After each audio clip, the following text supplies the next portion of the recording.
সমস্ত আল্লাহর পর্দা আইন মেনে চলে, ওই মেয়েটাকে দেখলে কোনো পাপ হবে না। ওমর ফারুক মেয়েটার দিকে তাকায় কাজ শুরু আদায় করলেন, আল্লাহ তোমার দুনিয়া এত সুন্দর একটা মেয়ে। এখন আপনারা বলবেন সুন্দরী বলতে কি বুঝতেছেন? আপনারা কি বুঝতেছেন সুন্দরী বলতে কি? অন্তরের অন্তঃস্থল থেকে আমি শুভেচ্ছা জ্ঞাপন করছি। এই মুহূর্তে আমার সামনে যারা বসে আছে, যিনাদেরকে আল্লাহ দয়া করে রহম করে আজকের এই জান্নাতের বাগানে কবুল করেছেন। না তো আমি যখন বললাম কবুল করেছেন তখন আপনাদের কিছু বলা দরকার ছিল। আপনার কি কখনো মনে করতেছেন যে আপনি নিজের ইচ্ছায় এখানে আইছেন? এরকম কি আপনাদের মনে হচ্ছে আমি না আসলে কি হতো? আমি নিজের ইচ্ছায় না, আল্লাহ যদি না চাইতো আপনি কখনোই এই জান্নাতের বাগানে আসতে পারতেন না। বলবেন ঠিক কিনা? আল্লাহ কোরআনে বলেন মা আসাবাকে মিন হাসানাতিন ফামিনাল্লাহ, বান্দা বান্দির দ্বারা যখন কোনো ভালো কাজ হয় এই কাজ বান্দা বান্দি করে না, বরং আল্লাহ নিজে করে। এখন আপনারা বলেন তো যে জায়গায় আপনারা বসেছেন এই জায়গা ভালো না খারাপ? যে দলেরই মুসলমান হোক অন্তত কোরআনের মাহফিলে বসাটাকে খারাপ কেউ বলবে না। বলবেন কথা ঠিক কিনা? কারণ বাইরে যত দল আমরা থাকি অসুবিধা নেই, তো কোরআনের মঞ্চের মধ্যে যখন এসে যায় আমাদের কোনো দলাদলি নেই, আছে? মসজিদের মধ্যে আমরা যখন যাই তখন আমাদের মধ্যে কোনো দলাদলি থাকে না। যে দলের মুসলমান নামাজ পড়ে মসজিদকে বিশ্বাস করে মসজিদকে আনভাব বলে আনভাব, তাহলে এই কোরআনটা আমাদের বলেন আমরা সেই কোরআনের মাহফিলে বসে গেছি আল্লাহর বিশেষ রহমতে, বিশেষ দয়া। যে আল্লাহ দয়া করে রহম করে আজকের এই মাহফিল আমার সামনে আপনাদেরকে কবুল করেছেন, আমি আমার অন্তরের অন্তঃস্থল থেকে আপনাদের সবাইকে শুভেচ্ছা জ্ঞাপন করছি। এই যে একটা রাস্তার দিকে একটা পর্দা ছিল না, ছিল তো তখন, ওইটাও টান দিয়েছে, মানে মনে হয় বসার দ্বারা হচ্ছে না। আচ্ছা ঠিক আছে, অসুবিধা নেই। এই মাঝে মধ্যে গাড়ি গাড়ি গেলে তো একটু সমস্যা কথা বলা। যাই হোক, সম্মানিত মা বোনেরা, যিনারা পর্দার অন্তরালে বসে বসে আলোচনা শুনতেছেন, ঘোষক অবশ্য বলে দিয়েছে মা বোনদেরকে কিছু কথা আমার শোনাতে হবে। মানে শুধুমাত্র পুরুষ মানুষ ভালো হলে হবে না, মায়েরাও তো ভালো লাগবে নাকি? হাজার পুরুষ যদি ভালো হয় আর নারী যদি ভালো না হয় সেই সমাজ ধ্বংস হয়ে যাবে। এই জন্য একজন নেপোলিয়ান বলেছে তোমরা একটা ভালো সন্তান যদি আশা করো তাহলে ভালো একটা মায়ের দরকার, ভালো বাপের দরকার না, ভালো মা। ধরে কারণ ভালো কি? ভালো মায়ের দরকার। আল্লাহর একজন মস্ত বড় পয়গম্বর ছিল, নাম হলো ইয়াকুব নবী। ধরে তার নাম কি? ইয়াকুব নবী একদিন নির্জনে বসে আল্লাহকে বলতেছেন, আল্লাহ আমার দুইটা সন্তান এত ভালো, এই 10টা এত খারাপ কেন হলো? সর্বসাগরে সন্তান কয়টা? 12টা। ধরে বলেন কয়টা? তার মানে 2টা, বনিয়ামিন আর ইউসুফ এত ভালো, আর এই বাকি 10টা এত খারাপ কেন হলো? আল্লাহ বলে যে এখন তোমার বউ কয়টা? তো বলতেছে আল্লাহ আমার বউ তো 2টা। আসলে শুধুমাত্র আদম নবী এক বিয়ে করছে, আর একজন নবী এখন পর্যন্ত বিয়ে করেনি। শুধুমাত্র আদম নবী কয় বিয়ে করছে? কথা কয়টা? বউ পাইনিতে, পাইলে তো আরো করতো, কিন্তু বউ পাইনি, তার জন্য একটা নিয়েই থাকা লাগছে। কিন্তু একজন নবী এখন পর্যন্ত বিয়ে করেনি, তার নাম হলো ঈসা আলাইহিস সালাম। এখনো করেনি, করবে ইনশাআল্লাহ। আল্লাহ যেন সেই বিয়ার বরযাত্রী হিসেবে কবুল করে। এছাড়া যত নবী আছে প্রত্যেকটা নবীরা কম করে হলেও দূরে করছে। এই জন্য আল্লাহ কোরআনে যেখানে বিয়ার আয়াত দিচ্ছে সেখানে প্রথম 2 দিয়ে শুরু করছে। বলে কয়? 2। যদি আরো মন চাই 3, যদি তুমি পারো তাহলে 4। একেবারে যারা কম দূরি তাদের জন্য 1টা। যার মধ্যে আমি এরকম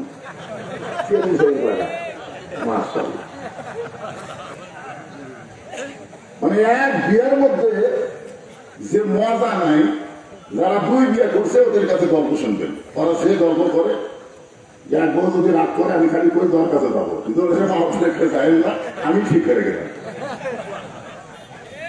এই জন্য আল্লাহ তাআলা 2 বিয়ে শুরু করছেন। জোরে বলেন কয়টা? খেলা আছে, খেলার কথা পরে বলতেছি। মায়ের আবার শুরু করবো, আমাদের ভালো সম্ভব না, অসুন্দর চাই 2 দিয়ে শুরু করলো, তাহলে তো কাম সব। তো বলতেছি এখন তোমার যে বউটা ভালো, ওই বউয়ের পেট থেকে যে 2টা সন্তান হয়েছে, এই 2 সন্তান ভালো। আর যে বউটা খারাপ, এই বউয়ের পেট থেকে যে 10টা সন্তান হয়েছে, এরা 10 জন খারাপ। এখান থেকে প্রমাণ হলো স্বামী যতই ভালো হোক সন্তান ভালো হবে না যদি স্ত্রী ভালো না হয়। ধরে গঙ্গা ঠিক কিনা? বাপ যতই ভালো হোক, বাপ কি করে? বাপের কাজ কি? বাবা আনন্দে মাতিয়া সাগরে ভাসাইয়া সেই যে চইলা যায় খবর লয় না। যুবকেরা বুঝবার পারেনি। বাবা আনন্দে মাতিয়া, এর নাম হলো সাগর। মা বোনদের উদরকে বলা হয় সাগর। সাগরে ভাসাইয়া সেই যে চইলা যায় ফিরে আসে না। মাজন ধরিয়া উদরে কত কষ্ট করে, 10 মাস পরে পায় প্রসবের বেদনা। এমন দরদি ভাবে কেউ হবে না আমার মা, মা গো। আমার সেই সম্মানিত মা বোনেরা যারা পর্দার অন্তরে বসে আছেন, আমি আমার অন্তরের অন্তঃস্থল থেকে আপনাদের সবাইকে শুভেচ্ছা জ্ঞাপন করে এই মুহূর্তে জানতে চাচ্ছি আপনারা সকলে কেমন আছেন? আলহামদুলিল্লাহ রাব্বিল আলামিন। যে আল্লাহ শারীরিক সুস্থতা এবং মানসিক প্রশান্তি। আমি যখন আসতেছিলাম তখন মনে হয় ভাই বক্তব্য দিচ্ছিল যে আমরা 1 বছর কয়েক মাস আগে শরীর সুস্থ ছিল, কিন্তু মনের মধ্যে একটা অশান্তি ছিল না? না জানি কি হয়, না জানি কি হয়। আজরাইল ধরার আগে পুলিশ ধরাও হয়। আসলে আমাদের সবাইকে আজরাইল ধরবে এ ব্যাপারে কোনো সন্দেহ, কিন্তু কখন ধরবে এইটা আমরা কেউ জানি না। তারপরেও দেখেন আজরাইল ধরার চিন্তাই নাই, খালি পুলিশ যেন না ধরে এই চিন্তা আমিও করছি হাসিনার সময়। কি হয় এই যে মনের মধ্যে একটা অশান্তি ছিল, বর্তমানে সেই অশান্তি আর নাই। শরীরও ভালো, মনও ভালো। বলেছেন সুবহানাল্লাহ। যে আল্লাহ আমার শরীর সুস্থ রেখে মনটাকে ভালো রেখে আজকের এই জান্নাতের বাগানে আমাদের কবুল করলেন, আমরা সে আল্লাহর উপরে খুশি না বিদায়? তাহলে জবান করে সমস্বরে সকলে বলবো রব্বানা লাকাল হামদ হামদান কাসীরান তাইয়িবান মুবারাকান ফীহি। আর আল্লাহর প্রশংসা করলাম এই কারণে, আপাতত আমরা দেখতেছি আল্লাহ আমাদের উপরে খুশি। আপাতত, কারণ যে জগতের কথা আমাদের মনে নাই সেই জগতে না হলো রুহের জগৎ। এই রুহের জগৎ যদি আল্লাহ আমাদের পক্ষে না থাকতো, দুনিয়াতে মুসলমানের ঘরে আমাদের কবুল করতো না। জয়গণ ঠিক কিনা? মুসলমানের ঘরে যখন আমরা কবুল হয়েছি, বিশ্বাস করতে পারি আখিরাতের জগৎ আমাদের ভালো হবে। আপনাদের কি ধারণা? দুনিয়া ওয়াল আখিরাতু খায়রুন ওয়া আবকা। যখন আমরা দোয়া করি তখন কি বলি? রব্বানা আতিনা ফিদ দুনিয়া হাসানাতাও ওয়া ফিল আখিরাতি হাসানা। কি বলবেন এই দোয়া দিয়ে? আপনারা কি বলবেন? এই যে দোয়া করেন, আমি তো তাফসীরের মধ্যে দেখলাম যার দুনিয়া ভালো না তার আখিরাত কোনোদিন ভালো হবার পারে না। তাহলে আখিরাতকে যদি আমরা ভালো চাই, আমাদের বাংলাদেশে ভালো হওয়ার দরকার আছে না নাই? দরকার আছে না? আপনি মানুষের তৈরি আইন অনুযায়ী চলবেন আর কোরআনের ওয়াজ শুনে মনে করবেন আমার দায়িত্ব শেষ। এইটুকু মনে করার কারণেই আমরা বড় বিপদে আছি। আর বড় বিপদ হলো আল্লাহর কোরআনের ওয়াজ শুনবে আর কোরআন অনুযায়ী চলবে না। অথচ আমরা মানুষ মরার পরে বড় বিপদের আয়াত করি। আমাদের কাহিনীতে কেউ মরার সাথে সাথে ইন্না লিল্লাহি ওয়া ইন্না ইলাইহি রাজিউন। অথচ আল্লাহ কি বলতেছেন? ইজা মানে যখন আসাবাতুহুম মুসিবা, তোমাদের উপরে বিপদ আপদ মুসিবত আসবে, তখন তোমরা বেশি বেশি পড়বে ইন্না লিল্লাহি ওয়া ইন্না ইলাইহি রাজিউন। কিন্তু আমরা কখন করি? যখন মানুষ মরে যায়। আপনার বলেন তো মরে গেলে করার কিছু আছে, তখন আমরা করি। অথচ বর্তমানে আমরা সবচাইতে বড় বিপদের মধ্যে আছি। সেই বিপদটা হলো কি? আমরা কোরআনের ওয়াজ শুনবো, কিন্তু বাস্তবে আল্লাহর কোরআন অনুযায়ী চলতে চাবো না। চলার চেষ্টা করার দরকার আছে না নাই? বুখারী শরীফের হাদিসে রাসূল বলেছেন, মান সাআলাল্লাহু তাআলা আশ-শাহাদাতা বিসিদকিন বাল্লাগাহুল্লাহু মানাজিলাশ শুহাদা ওয়া ইন মাতা আলা ফিরাশিহি, রাওয়াহুল বুখারী কিতাবুল মাগাজি। কেউ যদি আল্লাহ রাস্তায় চায় যে আমি জীবন দিব, আল্লাহ রাস্তায় জীবন দিব, এই নিয়তে আল্লাহ দিন দুনিয়াতে কায়েম করার লক্ষ্যে যারা চেষ্টা করবে, দরকার হলে জেলে যাবে, দরকার হলে ফাঁসির মঞ্চে যাবে, দরকার হলে বাতিলের সঙ্গে আপোষ না করে এই দুনিয়া থেকে কষ্টের মধ্যে জীবনযাপন করবে।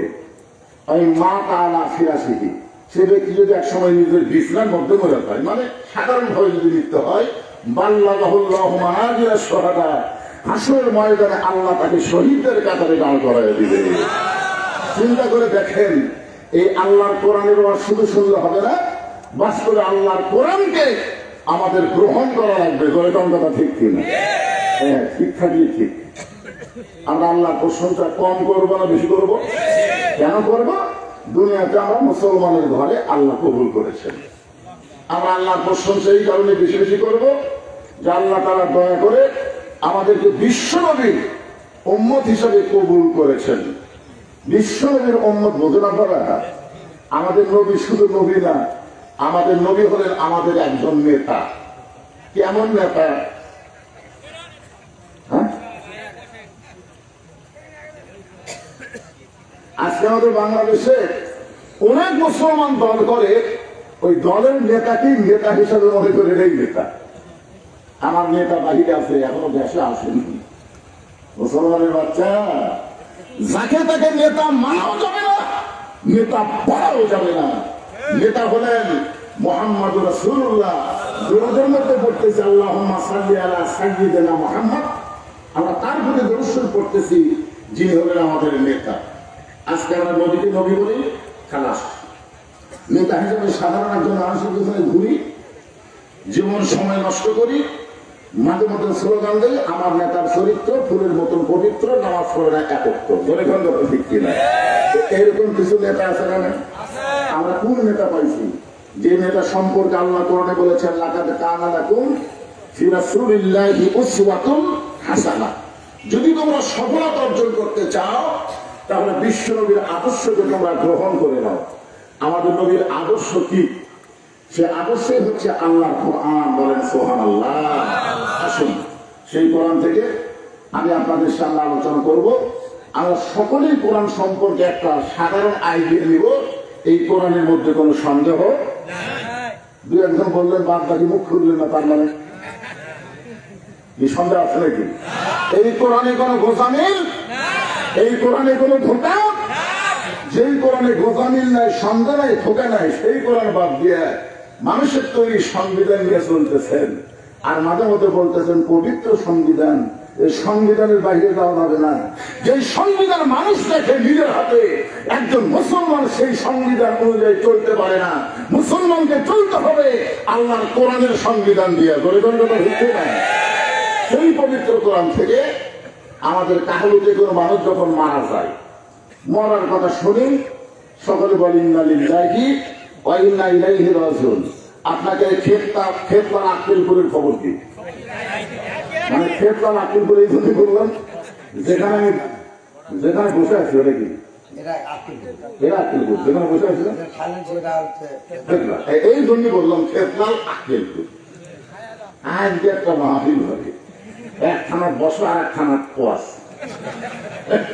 আলহামদুলিল্লাহ। একজন আমাকে বলতে দুপুর আমাদের মসজিদে 2 থানার লোক নামাজ পড়ে, মানে এমন জায়গায় মসজিদ খেতাল আকিলপুর, এটাই সে। আলহামদুলিল্লাহ। তো আপনাদের খেতাল আকিলপুরে মানুষ মরে গেলে আপনার কি কম? এই একই কথা। মানে আমাদের কাহাবো যা মরার পরে আপনারা উঠাই, মানে মরার পরে বাঁচা অবস্থায় যে দল করো করো অসুবিধা নেই, কিন্তু মরার পরে আমরা সবাই এক দল বাবা ইন্দারি। আপনার বলেন তো মরার পরে এক দল হওয়া লাগবে না জীবিত অবস্থায় এক দল? না, জীবিত অবস্থায় যার মতো তাই দল করো, আর মরার পর ইন্দালিল্লাহ। এখন আসেন এই সেই ইন্দালিল্লাহর উপর সামনে নিয়ে আমি আপনাদের সামনে আলোচনা করব। যে কোরআন দেখতেছেন একটাবার সবাই দেখেন, দেখেন কি দেখতেছেন? এর বাহিরে আর কিছু দেখছেন না, এইটুকুই শেষ। বক্তা মাঝে মধ্যে কোরআন হাত দিয়ে তোলে, আল কোরআনের আলো ঘরে ঘরে যাবো, সংসদে যাবো, এই কথা কয়। পরে শ্রোতারা যায় ওয়াজ কেমন হলো, সেইরকম এইরকমই তো দেখতেছি আমরা। এক বক্তার ওয়াজ এক রকম লাগতেছে, কোনটা ফাটাফাটি, কোনটা আবার কি। তো যাই হোক, আজকে আমি আপনাদের ইন্দালিল্লাহ নিয়ে এই কোরআনটা কি এর একটু নিজের চোখে আপনারা দেখে পাবেন। শুধুমাত্র কোরআন এইভাবে দেখতে হবে না, কোরআনটা আসলে কি, এই কোরআনটা কতদূর পর্যন্ত মানুষকে নিয়ে যেতে পারে। তার এক নম্বর প্রমাণ হলো হযরত ওমর রাদিয়াল্লাহু সুবহানাল্লাহ, যিনি একদিন খাবার বাড়িতে রাখালি করতেন। এই কোরআনকে গ্রহণ করার জন্য আল্লাহ তাকে অর্ধ জাহানের খলিফা হিসেবে কবুল করেছেন। সুবহানাল্লাহ বলেন। কোরআন, এই কোরআনের পাওয়ার আছে না আমাদের বাংলাদেশে? আছে। প্রাইমারির জন্য আজ পর্যন্ত কোনদিন ভিক্ষা করা লাগেনি। বাংলাদেশের প্রাইমারির জন্য কোনদিন ভিক্ষা করা লাগছে? কথা কন, ভিক্ষা করা লাগছে কেন লাগেনি? যেখানে শিক্ষা দিচ্ছে একদম বাকদম ঘোরানোর সাথে ঢাক ঢোলক ঝাঁঝর বাজে, যেখানে প্রত্যেকটা শিক্ষা হলো মিথ্যা, সেই শিক্ষার জন্য 1 টাকাও দান সদকা করা লাগে না। আর আল্লাহর কোরআন যেখানে শিক্ষা দেওয়া হয় সে জায়গায় টাকা পয়সা দান না করে সেটা চলে না। এই তো আমরা বাংলাদেশে কোরআনের পাওয়ার দেখতেছি, ঠিক কিনা বলেন? আমাদের বাংলাদেশের কোরআনের পাওয়ার হলো কোন মানুষ সারা জীবন যদি কোরআনের বিরুদ্ধে চালন করে, ওই লোকটা যখন মারা যায় তখন আমাদের মতন কিছু হুজুর যাই বলে আইরে সেই দিকে যাইরে বোঝা শোনা নাই রে, এরকম কিছু হুজুর বর্তমানে বাংলাদেশে দেখতেছেন আপনারা, মাথার টুপি পাগড়ি দিয়ে হ্যাঁ আমাদেরকে বলবে উমুক দলের আকীদা খারাপ, আর যাদের সঙ্গে জোট করতেছে তাদের আকীদাই নেই। তোরে ঘন্টাটা ভিত্তি অথচ যাই বলে আইরে সেই দিকে যাইরে বোঝা শোনা নাই রে। এখন যে ব্যক্তি সারা জীবন কোরআনের বিরুদ্ধে চালন করছে ওই লোকটা মারা গেছে, এখন আমরা হুজুরে গিয়া আর লাশকে জান্নাতে রাখার জন্য 3 খতম কোরআন দিয়া আল্লাহর কাছে দোয়া করতেছে, আল্লাহ এই লোকের জন্য আমরা 3 খতম কোরআন করে দোয়া করলাম, লোকটাকে তুমি জান্নাত দিয়ে দাও। ফেরেশতারা বলতেছে আল্লাহর খবর কি? বলে দোয়া কবুল হবে না। এই কারণেই হবে না, দোয়া কোরআন মরা মানুষের জন্য নয়, কোরআন মরা মানুষের জন্য নয়, কোরআন হলো জীবিত মানুষের হেদায়েত। জয়গান কথা ঠিক কিনা? সারা জীবন কোরআনের বিরুদ্ধে চালু করছো আর কোরআন খতম যে তোমাকে জান্নাতে রাখা হবে, এটা আমাদের বাংলাদেশে দেখা যায়। জয়গান কথা ঠিক কিনা? আজকে আসুন, অর্ধ জাহানের খলিফা হযরত ওমর শুধুমাত্র আল্লাহর কোরআনকে দেখার জন্য ছদ্মবেশে মদিনার অলিগলি ঘুরতেছে।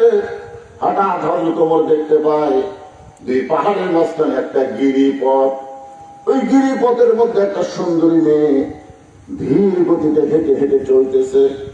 মেয়েটার সামনেও কোনো মানুষ নাই, পিছনেও কোনো মানুষ নাই। ওমর ফারুক মেয়েটার দিকে তাকালেন আর আল্লাহর শুকরিয়া আদায় করলেন, করে গান সুবহানাল্লাহ। বর্তমান পরিবেশে কোন মেয়ে যখন রাস্তা দিয়ে যায় ওই মেয়েটার দিকে তাকালে কবিরা গুনাহ হয়, কিন্তু আল্লাহর কোরআন দিয়ে যখন রাস্তা চলবে তখন একটা মেয়েটা যখন রাস্তা দিয়ে যাবে ওই মেয়েটার দিকে তাকাইলে মিন শারিল ওয়াসওয়াসিল খান্নাস, আপনার ভেতরের শয়তান আপনাকে ওয়াসওয়াসা দিতে পারবে না, কারণ মেয়েটা আপাতমস্তক আল্লাহর পর্দা আইন মেনে চলে। ওই মেয়েটাকে দেখলে কোনো পাপ হবে না। ওমর ফারুক মেয়েটার দিকে তাকায় কার শুকরিয়া আদায় করলেন? আল্লাহ, তোমার দুনিয়া এত সুন্দর একটা মেয়ে। এখন আপনারা বলবেন হুজুর সুন্দরী বলতে কি বুঝতেছেন? আপনারা কি বুঝতেছেন সুন্দরী বলতে কি? পর্দা। বেপর্দা নারী যারা বিশ্ব বেহায়া তারা, আর পর্দানিশী নারী যারা বিশ্ব সুন্দরী তারা, বলে যান সুবহানাল্লাহ। দেখতে কালো হোক, দেখতে খাটো হোক, এরপর আল্লাহর আইন পর্দা যদি মেনে চলে, ওই মেয়েটাই হলো বিশ্ব সুন্দরী, বলে যান সুবহানাল্লাহ। আর আমাদের বাংলাদেশে সুন্দরী মেয়ে তারাই যারা ব্যাপারটা হয়ে ঘুরে বেড়ায়, বলে যান কথা ঠিক কিনা?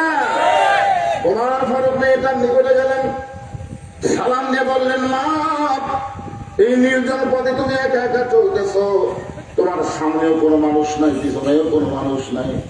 মেয়েটা বলে, পথিক তুমি কি হযরত ওমরকে চিনো? সুবহানাল্লাহ। কাকে বলতেছে? ওমরকে লক্ষ্য করে বলতেছে, পথিক তুমি কি হযরত ওমরকে চিনো? যদি হযরত ওমরকে চিনতা তাহলে এরকম বেসাইলা কথা বলতা না। কারণ ওমর যেদিন থেকে আল্লাহ কোরআন দিয়ে রাষ্ট্র চালায়, সেদিন থেকে পৃথিবীর এক প্রান্ত থেকে আর এক প্রান্তে একটা মহিলা যাবে, তার কলিজায় আল্লাহ ছাড়া অন্য কারো ভয় থাকবে না। ঠিক তো ঠিকই বললেন, কিন্তু বর্তমানে আক্কেলপুরের মডেল মসজিদে আপনি যদি জোহরের নামাজ পড়বার চান, আর আপনার পায়ে যদি 2000 টাকার জুতা থাকে, ঠিক তো ঠিকই বললেন, তাহলে আপনি কি করবেন ভাই? জুতা মসজিদের দরজা থাকে, আপনি সামনে কাটানো যাবেন? আপনার মন বলবে জুতা হেরাস না, জুতা হেরাস না।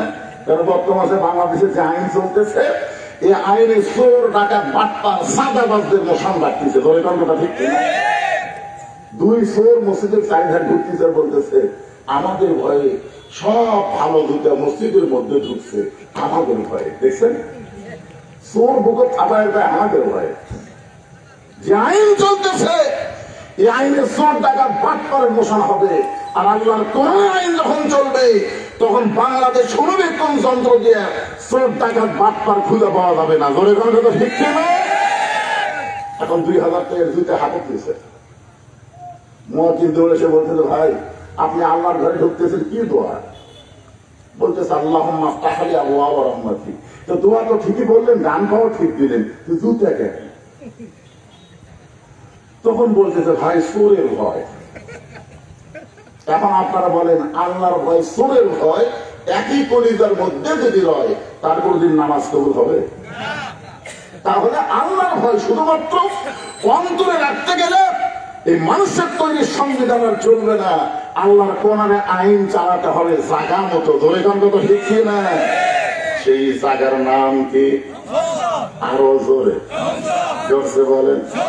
বুঝতে পারতেছেন, আমি বুঝে দিব তো। এখন আমাদের তো ময়না পাখির মতো না বুঝে বলে। আমি বললাম রহমাননগরে দেখছি একটা ময়না পাখি, গেট খুললেই ময়না পাখি বলতো চামালিকুম, মানে গেট খোলার সাথে ময়নার ওই সালামের সম্পর্ক। কুত্তাও যদি গেট খোলে চামালিকুম। আপনার বলেন তো ময়না পাখি কি সালাম বোঝায়? কিন্তু ও কেন বলে, ওর সাথে একটা সংযোগ করে দিয়েছে, গেট খোলা মাত্রই সালাম দেওয়া করতে। আজকে আমাদের বাংলাদেশে সংসদে কেন আল্লাহর কোরআন? অবশ্যই এটা আপনাদের বুঝাতে হবে। ধরেন কথা ঠিক কিনে? ঘরের মধ্যে কোরআন, মাদ্রাসার মধ্যে কোরআন, কোরআনের মাহফিলে কোরআন কাম হলো না। আমি তো তুই আমি বক্তা, আল্লামা সাইদ হুজুর 50 বছর আল্লাহর কোরআনের হক তাফসীর করেছে, তারপরেও কোরআনের কিছুই দেখতে পারলাম না। বরং তাকে জেলখানা থেকে বের করে হাসপাতালে হত্যা করা হলো। এইটাই হলো বাংলাদেশের নমুনা। ধরে কোন কথা ঠিক কিনা? আমি যে বলবো আল কোরআনের আলো বোঝেন বা না বোঝেন, আজকে একটা স্লোগান দেন, সংসদে জালো আল কোরআনের আলো।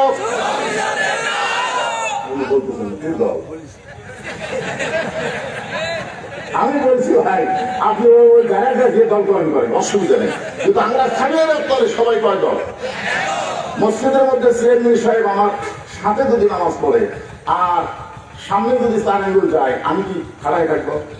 আমি হাত ধরে কেন বলবো রাখালো পাই লাইও তো সব চেয়ারম্যান কিন্তু বলে, হুজুর আপনি আমাকে টাইম দেন। আরে আপনি যেই দলই করেন, আল্লাহর ঘরের মধ্যে ঢুকলে কোন দল চলবে না, সমস্ত দল ভাঙ্গে এক কাতার হওয়া লাগবে। ধরে গঙ্গা ঠিক কিনা? আল্লাহর কোরআনের মাহফিলে যখন এসেছি, তখন কোরআনের পক্ষে আমাদের কথা বলতেই হবে। ধরে গঙ্গা ঠিক কিনা? ভাই কোরআন শুধু দোয়া করুন দেওয়ার জন্য আসেনি তো। মেয়েটা বলে, পথিক তুমি যদি হযরত ওমরকে চিনতা তাহলে এরকম বেসাইলা কথা বলতা না।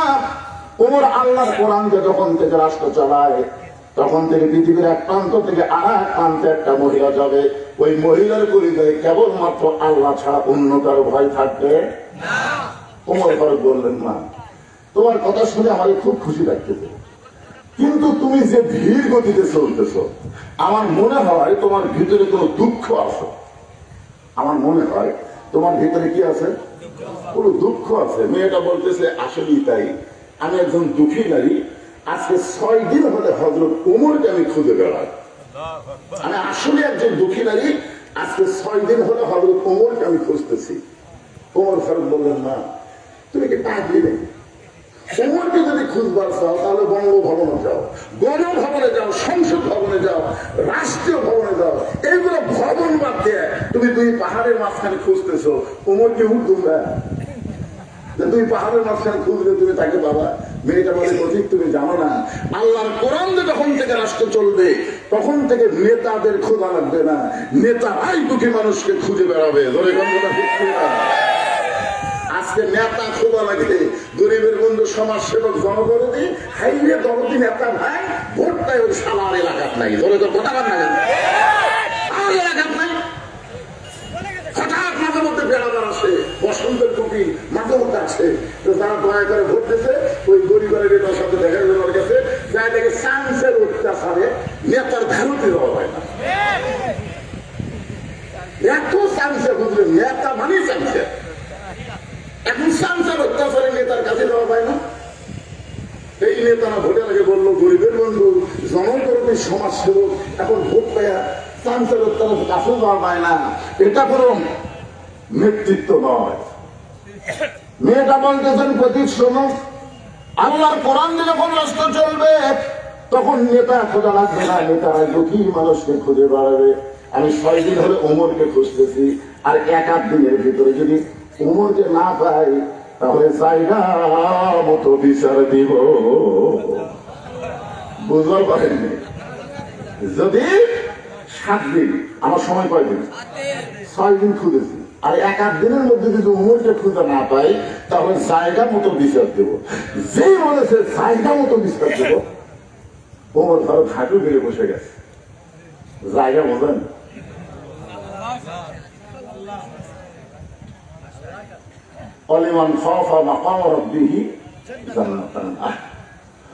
ওমর ফারুক হাঁটু গেড়ে বলে বলতেছে, মা তুমি যে উমরকে খুঁজতেছো 6টা দিন হলে আমি হইলাম সেই ওমর। মেয়েটা বলতেছি, আমিরুল মুমিনিন তাহলে চোরের মতন একা একা ঘুরতেছেন, তার মতন আপনার কি কোনো সায়েন্সে নাই? আপনার কি র্যাব নাই? আপনার কি পুলিশ নাই? বাংলাদেশের মতন, এর আগে আমি বিবৃতিতে বলেছি, বাংলাদেশের মতন 96টা দেশের খলিফা, শোনানো বলেন না কেন? আর তিনি একা একা ঘুরতেছেন, আপনার কি কিছুই নেই? সঙ্গে সঙ্গে ওমর ফারুক বললেন, ইন্নামাল মুমিনুনা আল্লাযীনা ইযা যুকিরাল্লাহু ওয়াজিলাত কুলুবুহুম ওয়া ইযা তুলিয়াত আলাইহিম আয়াতুহু জাদাতুহুম ঈমানা ওয়া আলা রাব্বিহিম ইয়াতাওয়াক্কালুন। কি বুঝলেন? মুমিন কারা? মুমিন কারা? এখানে আল্লাহ বলতেছেন, ইন্নামাল মুমিনুনা আল্লাযীনা, মুমিন কারা? ইযা যুকিরাল্লাহ ওয়াজিলাত কুলুবুহুম, যখন আল্লাহ জিকির করে এই জিকিরে তাদের অন্তরের মধ্যে তড়পড়ানি শুরু হয়ে যায়। এই জিকিরের নাম কি? ইন্না নাহনু নাযালনা যিকরা ওয়া ইন্না লাহু লাহাফিজুন। এই জিকিরের নাম হলো আল্লাহর কোরআন। যেরকম সুবহানাল্লাহ। ওয়া ইযা তুলিয়াত আলাইহিম আয়াতুহু, এই জিকির থেকে যখন কোন আয়াত তেলাওয়াত করে, আয়াত অনুযায়ী চলে, ওয়া আলা রাব্বিহিম ইয়াতাওয়াক্কালুন, তার কেবলমাত্র একমাত্র ভরসা হয় কার উপর? আল্লাহ। তখন তার বডিগার্ড হয়ে যায়। সুবহানাল্লাহ বলেন না? আল্লাহ তখন তার কি হয়ে যায়? বডিগার্ড হয়ে যায়। রোম থেকে একজন বীর এসেছিল মদিনায়, ওমর ফারুককে হত্যা করবে, 200 আলু তাকে দেওয়া হবে। রোমের বাদশা ঘোষণা করেছে, ওমরের মাথায় না দিলে 200 আলুর পুরস্কার পাবে। রোমের বীর এখন মদিনায় এসে একজনকে জিজ্ঞাসা করতেছে তোমাদের বাদশাহ উমর কোথায়? তো লোকটা বলতেছে আমাদের কোনো বাদশা নাই, আমাদের একজন খলিফা আছে, আমাদের একজন খলিফা আছে, আমাদের বাদশা নেই। লোকটা চিন্তা করতেছে রোমের বাদশা কিন্তু মদিনার খলিফা। কিছুদিন যাওয়ার পরে আরেকজনকে বলতেছে তোমাদের খলিফা উমর কোথায়? লোকটা বলতেছে আমি কোথায়, আমি কোথায়? ওইটা উমরের সাথে দেখা হলে বলো, আমার ঠেকা বলি উমর কোথায় খোঁজা, বরং আমি কোন জায়গাতে আছি উমর আমার খুঁজতেছে। রোমের বীর এই মদিনা লোক পাগলটাও নেই।